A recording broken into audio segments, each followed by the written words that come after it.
देखो बच्चों, आपके डायनेमिक्स का लेक्चर नंबर 8 है आपके पास, और मैं उससे पहले सेकंड यूनिट में जो आपके पास थे आर्टिकल और एग्जाम्पल क्वेश्चंस वो करा चुका हूँ आपको।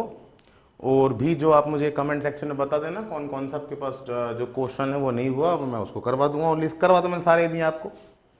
अब देखिए यूनिट फर्स्ट देखिए आपके पास, यूनिट फर्स्ट आपके पास क्या है, यूनिट फर्स्ट आपके पास क्या है, रेडियल अरिय व अनुप्रस्थ, अनुप्रस्थ वेग व त्वरण। ठीक है, आपके पास radial and transverse velocity and acceleration. तो पहले हम देखो अरिय वेग और अनुप्रस्थ वेग की बात करते हैं कि आपके पास अरिय वेग क्या होगा, अरिय वेग क्या होगा आपके पास, रेडियल वेलोसिटी। तो देखिए आपके पास रेडियल वेलोसिटी आपके पास क्या होगी कि फॉर एग्जांपल आपके पास क्या है कि कोई आपके पास पार्टिकल है, वो आपके पास किसी प्लेन में मूव करता है, किसी तल में वो चलता है, तो आपके पास क्या होगा कि सपोज मेरे पास यहां पर क्या है कि ये मैंने कोई भी कर्व बना लिया कि आपके पास क्या है, कोई भी पार्टिकल पॉइंट पी से पॉइंट क्यू पर जा रहा है। ठीक है, पॉइंट पी से क्यू पर जा रहा है।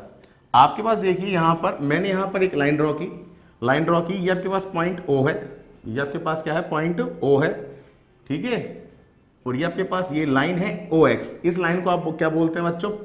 इनिशियल आपके पास रेखा आपके पास, तो ये आपके पास हो गई प्रारंभिक रेखा, इसको क्या बोलते हैं, प्रारंभिक रेखा। और ये आपके पास क्या कहलाता है, पोल, ध्रुव। तो आपने क्या किया कि सपोज आपके पास पार्टिकल की पॉइंट आपके पास किसी समय टी पर जो स्थिति है वो आपके पास पॉइंट पी पर है। इस पॉइंट पी के कोऑर्डिनेट आपके पास क्या है कि इसके कोऑर्डिनेट है आर और थीटा, इसके कोऑर्डिनेट क्या है, आर और थीटा। तो आपके पास इसकी पोजीशन आर है, एंगल थीटा। ठीक है, आफ्टर डेल टी टाइम बाद, मतलब टी समय पर तो पॉइंट पी पर है, डेल टी समय के पश्चात, तो यहां पर समय कितना हुआ, डेल टी समय कितना लगाया उसने, पी से क्यू जाने में डेल टी समय लगाया, तो यहां पर समय कितना हो गया, टी प्लस डेल टी, वो पॉइंट क्यू पर आ गया। तो यहां पर अगर पोजीशन वेक्टर आपके पास वो क्या हो जाएगा, आर प्लस डेल आर, और एंगल कितना हो जाएगा बच्चों, डेल थीटा। तो इस पॉइंट क्यू के लिए आपके पास एंगल कितना हो जाएगा, total angle theta plus del theta, और आपके जो पोजीशन वेक्टर है वो कितना हो जाएगा, आर प्लस डेल आर। अब देखो ये अरिय क्या है, रेडियल क्या है, ट्रांसवर्स क्या है। तो आपके पास देखो ओपी है, ओपी को आप आगे बढ़ाइए, तो इसको तो बच्चों आपके पास ओपी जो है इसको तो आप क्या बोलते हैं, अरिय। ये तो आपके पास क्या है, रेडियल डायरेक्शन, अरिय दिशा, अरिय दिशा। और ये जो आपके पास है, जो आपका अरिय डायरेक्शन है, जो आपका रेडियल डायरेक्शन है, इसके परपेंडिकुलर जो आपके पास होगी, इसके परपेंडिकुलर ड्रॉ कीजिए आप, इसको आप क्या बोल दोगे, ट्रांसवर्स, अनुप्रस्थ दिशा। ठीक है, तो आपके पास ये जो ओपी है, तो ओपी के जो आपका इसको आगे बढ़ाइए, तो ये डायरेक्शन आपका रेडियल डायरेक्शन, ये ट्रांसवर्स डायरेक्शन। ठीक है, रेडियल डायरेक्शन के अलोंग जो वेलोसिटी होगी, रेडियल दिशा जो है ओपी के अनुदिश जो वेग होगा उसे क्या बोलोगे आप, अरिय वेग। अरिय वेग को कैसे दिखाते हैं बच्चों आप, यू से। और जो ट्रांसवर्स है आपके पास उसको कैसे दिखाते हैं आप, वी से। तो अरिय जो आपके पास है, अरिय जो आपके पास वेग है वो तो क्या है, यू है, और जो अनुप्रस्थ वेग है वो क्या आपके पास, वी है। अब अगला स्टेप देखिए, मुझे करना क्या है, अरिय वेग निकालना है। तो हमने क्या किया, देखो पार्टिकल टी पॉइंट पर कहां पर था, पी पर, डेल टी के बाद कहां आ गया, क्यू पर आ गया, क्यू पर आ गया। तो आपके पास देखो मैं यहां पर बात कर रहा हूं कि आपके पास वो पार्टिकल कहां आया, देखो पी से क्यू पर आया डेल टी समय में। अब मुझे अरिय वेग निकालना है, अरिय वेग आपके पास, इसको अरिय वेग को यू से दिखा दिया, अरिय अनुप्रस्थ को किससे दिखा दिया, वी से दिखा दिया, अनुप्रस्थ दिशा। अब देखिए मुझे यहां पर अगर वेग निकालना है तो मैंने क्या किया, क्यू से परपेंडिकुलर ड्रॉ किया, परपेंडिकुलर ड्रॉ किया, तो मैंने इसको बता दिया ये आपके पास क्या है, एम। तो आपके पास देखो अरिय डायरेक्शन में जो आपके पास है, जब पार्टिकल आपके पास पी से क्यू गया, जब पार्टिकल किसी कर्व में मूव कर रहा है, ये आपके पास क्वेश्चन में गिवन हो कौन सा कर्व है, पार्टिकल पी से क्यू गया, आपने यहां पर परपेंडिकुलर ड्रॉ किया, तो आपके पास एक्स डायरेक्शन में जो डिस्प्लेसमेंट हुआ, विस्थापन जो हुआ वो कितना हुआ, इसमें अरिय डायरेक्शन में जो आपका डिस्प्लेसमेंट हुआ क्या हुआ आपके पास, पी एम। और जो आपके पास ट्रांसवर्स जो है आपके पास अनुप्रस्थ दिशा, ट्रांसवर्स डायरेक्शन, इसमें जो आपके पास होगा विस्थापन हो कितना होगा बच्चों, क्यू एम। आपके पास पार्टिकल गया पी से क्यू, ठीक है, आपने क्या किया, इस लाइन को आगे बढ़ाया, इसको बोलोगे अरिय दिशा। क्यू से आपने परपेंडिकुलर ड्रॉ किया, तो आपके पास ये तो क्या है, पी एम तो क्या है, अरिय दिशा में विस्थापन, और क्यू एम क्या आपके पास, क्यू एम क्या है आपके पास, अनुप्रस्थ दिशा में विस्थापन। तो मुझे अगर अरिय वेग निकालना है तो अरिय वेग देखिए आप कैसे निकालेंगे, ये डायग्राम होंगे आपके पास, ये थ्योरी आप लिख दोगे कि माना आपके पास प्रारंभिक रेखा OX है, इसका ध्रुव बिंदु O है, t समय पर आपके पास कण कहाँ है, पॉइंट P पर है, डेल t समय के पश्चात कण कहाँ है, Q पर है। अरीय वेग और अरीय दिशा निकालने के लिए हम बिंदु Q से एक लंब खींचते हैं जो कि आपके पास कहाँ पर कट करता है, अरीय दिशा को M पर कट करता है। अब देखिए बच्चों, आप इसका डेरिवेशन देखिए, आप डेरिवेशन यहाँ पर क्या होगा आपके पास, जो अरीय वेग होगा, अरीय वेग क्या होता है आपके पास बच्चों, विस्थापन में परिवर्तन की दर, मीन, कि आपके पास क्या लिख दोगे, पी क्यू का अरीय दिशा, पी क्यू का अरीय दिशा क्या होगी बेटे, मैं अरीय दिशा लिख देता हूं, पी क्यू का अरीय दिशा में, पी क्यू का डेल टी समय में अरीय दिशा में विस्थापन, अरीय दिशा में विस्थापन, डिस्प्लेसमेंट ऑफ पी क्यू, ठीक है, displacement of P Q in radial direction upon del T. Velocity निकालनी है आपको, अरीय वेग किससे दिखाते हैं बच्चों, यू से। डेल टी आपके पास बहुत कम है तो आप लगा दीजिए limit del T tends to 0।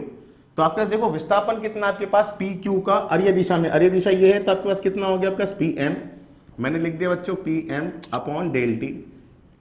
ठीक है। तो आपके पास देखो ये पी एम होगा आपके पास, वो पी एम कैसे निकालें, तो देखिए आपके पास u is equals to limit del T tends to 0। P M कैसे निकालोगे आप, देखो पी एम निकालना है आपको, पी एम निकालना है तो देखिए पी एम है आपके पास ये विस्थापन अरीय दिशा में, तो पी एम आपके पास देखो ये तो हो गया R plus del R, R plus del R का आपके पास देखो इधर विस्थापन, ठीक है। पी एम निकालना है तो आप क्या करेंगे, देखो ओ एम में से अगर ओपी घटा दोगे, देख लीजिए आप डायग्राम, ओ एम में से अगर ओपी घटाओगे तो पी एम ही बच जाएगा, तो मैं इसको ऐसे लिख दूं, पी एम को O M minus OP, diagram देख लीजिए अपॉन डेल टी। अब अगला स्टेप देखिए, U is equals to limit del T tends to 0 is equals to O M क्या होगा आपके पास बच्चों, ओ एम देखो ये क्यू से लंब कर रहे तो ओ एम आपके पास ये है, तो ओ एम क्या होगा आपके पास, ओ क्यू का आप क्या कर ले, घटक ले ले, घटक कितना लेंगे, देखो ये एंगल कितना होगा टोटल, ये वाला एंगल देखना आपके पास, देखो ये डेल थीटा, तो आपके पास देखो आर प्लस डेल आर का जो घटक होगा जिस साइड एंगल होता है उस साइड क्या आता है कॉस, तो आपके पास ओ एम कितना होगा, आर प्लस डेल आर और कॉस डेल, तो मैं लिख देता हूं ओ एम को आर प्लस डेल आर और आपके पास क्या हो गया पर कॉस डेल थीटा, ठीक है, जिस साइड एंगल होता है सर कॉस हटाता है। और ओपी बच्चों आपके पास क्या है, आर, देख लीजिए ओपी तो आपके पास क्या है, आर है, ये लिख दिया मैंने आर अपॉन आपके पास डेल टी। अगला स्टेप देखिए आपके पास u इज इक्वल टू क्या हो गया, लिमिट, ऊपर लिख देता हूं देखो मैं यहां पर इसको, u is equal to limit del T tends to 0 is equal to, इसको सॉल्व करते हैं। आपके पास देखो अगर समय अल्प है, समय अगर आपके पास क्या है अल्प है, कम है, आपके पास नेग्लिजिबल है, तो आपके पास क्या होगा, डेल थीटा भी क्या होगा, कम होगा, तो हम यहां पर डेल टी की जगह मैं यूज कर रहा हूं अभी डेल थीटा, ये लिख दिया मैंने। तो आपके पास अगर डेल थीटा आपके पास अल्प है तो कॉस 0 के लिए क्या होती है 1 होती है, तो आपके पास यहां पर रख दीजिए आप, जैसे मैंने लिमिट रखोगे मैं यहां लिख देता हूं आर प्लस डेल आर, इसकी जगह 1 माइनस का आर अपॉन डेल टी, ऐसे रख दिया, ठीक है, मैं डेल टी लिख देता हूं और आप साइड में लिख देना कि del T tends del theta limit, formula बता देना, del theta tends to 0 cos del theta, वो आपके पास बच्चों कितना होता है 1 होता है, मैंने 1 लिख दिया। अब अगला स्टेप देखिए u इज इक्वल टू आपके पास कितना आ जाएगा, देखो limit del T tends to 0 r plus del are minus का r upon del T, are से आर कट गया तो आपके पास बच्चों क्या आ गया, लिमिट, मिटा रहा हूं देखो मैं, limit u is equals to limit del T tends to 0 और आपके पास क्या आ गया del R upon del T, और जब भी लिमिट लगी हो तो आपके पास क्या आता है D R upon D T, तो आपके पास जो अरीय जो आपके पास वेग है वो आपके पास कितना आ गया, D R upon D t आ गया। तो आपके पास ये डायग्राम बना कि आपके पास प्रारंभिक रेखा क्या है OX, ये क्या है O ध्रुव है, कोई आपके पास पार्टिकल है वो आपके पास कहां से कहां जा रहा है, P से Q जा रहा है, मुझे आपके पास OP के डायरेक्शन को क्या बोलोगे आप, अरीय डायरेक्शन, OP के परपेंडिकुलर क्या बोलोगे, अनुप्रस्थ दिशा, OP के अनुदिश जो वेग होगा उसे क्या बोलोगे आप, अरीय वेग, P और आपके पास अरीय वेग के लंबवत जो दिशा होगी उसके अनुदिश जो वेग होगा उसे क्या बोलोगे, अनुप्रस्थ वेग। तो मैंने यहां पर पहले अरीय दिशा में वेग निकाला तो आपने लिख दिया अरीय वेग is equals to P Q का डेल टी दिशा में, अरीय दिशा में विस्थापन अपॉन डेल टी, विस्थापन कितना है बच्चों, मैंने लंब डाला क्यू से, कितना है पी एम, तो P M upon del T, P M को कैसे लिख सकते हैं आप, O M minus OP, O M minus OP upon del T, O M कितना है बच्चों आपके पास, इसका कंपोनेंट ले लो, आर प्लस डेल आर का कितना है डेल थीटा, ये लिख दिया आपने, माइनस का आर अपॉन डेल टी, फिर आपके पास मुझे पता है समय अल्प है तो थीटा भी क्या होगा, अल्प होगा, भाई बहुत कम है तो थीटा भी क्या अल्प है तो कॉस डेल थीटा कितना होता है, फॉर्मूला मैंने साइड में लिख दिया, limit del theta tends to zero, cos del theta क्या होता है 1 रख दिया, R plus del are minus R equals to del T, are से आर कट गया, del R upon del T बचा, लिमिट आपके पास टेंड्स टू जीरो तो del R upon del T किसमें कन्वर्ट हो गया, D R upon D T में, और इसको क्या बोल देते हैं आप आर डॉट। तो ये आपके पास क्या आ गया बच्चों, अरे वेग आ गया। आगे के वीडियो में आपको अनुप्रस्थ वेग और इस पे न्यूमेरिकल त्वरण ये सारी डेरिवेशन आपको करवा दूंगा, ठीक है।